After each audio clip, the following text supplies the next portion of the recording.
आज हम बात करेंगे बिहार की, जो प्राचीन काल में मगध के नाम से जाना जाता था। 1912 में बंगाल विभाजन के बाद बिहार अस्तित्व में आया। फिर 1935 में उड़ीसा और 2000 में झारखंड नाम का नया राज्य बना। भारत के चार महान सम्राट समुद्रगुप्त, अशोक, विक्रमादित्य, चंद्रगुप्त मौर्य बिहार से थे। मैं जैन धर्म की बात करूं और बुद्ध धर्म की बात करूं तो वो बिहार से उसका विस्तार हुआ। 10वें गुरु गोविंद सिंह पटना में जन्मे थे। शिक्षा के क्षेत्र में बिहार दुनिया भर में प्रसिद्ध था और नालंदा विश्वविद्यालय दुनिया की सबसे बड़ी और पुरानी यूनिवर्सिटी थी। बिहार की लिटरेसी रेट 68%, टोटल जीडीपी है 6.75 लाख करोड़ और 58% बिहार की ऐसी पॉपुलेशन है जो 25 ईयर से कम है। 94 स्क्वायर किलोमीटर एरिया वाला 12th लार्जेस्ट स्टेट है। बिहार की राजधानी पटना है। पुराना नाम पाटिलपुर।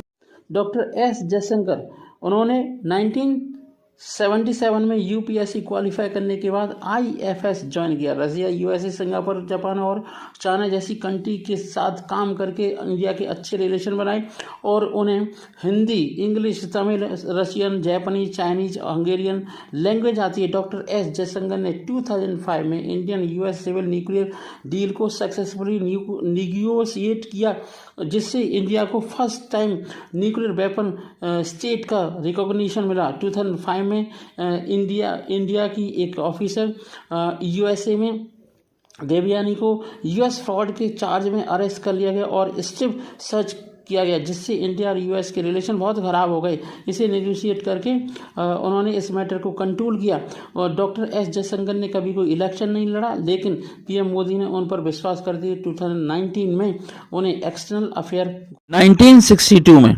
इंडो चाइना वार में इंडिया की हार कैसे हुई, यह प्रश्न 1962 में उठा। इसे एड्रेस करने के लिए मिनिस्ट्री ऑफ डिफेंस ने इंडियन आर्मी के general Henderson Brooke, brigadier P S Bhagat को रिपोर्ट बनाने की जिम्मेदारी दी।